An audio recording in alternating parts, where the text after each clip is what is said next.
Gulf దేశాలు అల్లాడిపోతున్నాయి, వణికిపోతున్నాయి. వరుసగా జరుగుతున్న దాడులు. యూరోప్ ఇప్పటి వరకు గల్ఫ్ దేశాలు యుద్ధంలో పార్టిసిపేట్ చేయలేదు, చేస్తామని హెచ్చరిక మాత్రమే జారీ చేసింది.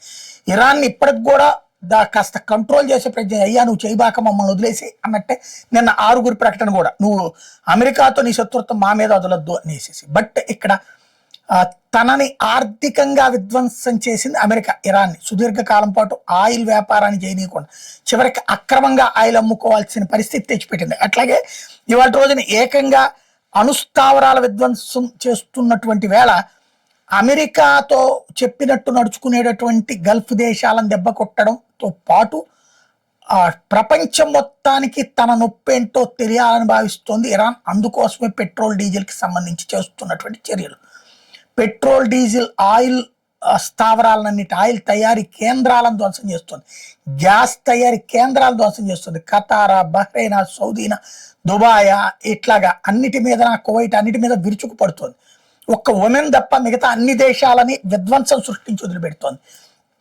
మొదట ఆయిల్ క్షేత్రాలే అనుకుంటే ఫస్ట్ అమెరికన్ ఎయిర్ బేస్, ఆ తర్వాత ఆయిల్ క్షేత్రాలు, ఇప్పుడు భవనాలు, ఆస్తులు, షాపింగ్ మాల్స్, షాపింగ్ కాంప్లెక్స్లు అన్నిటి ధ్వంసం చేస్తుంటే జనం పరుగులు పెట్టాల్సిన పరిస్థితి వస్తుంది.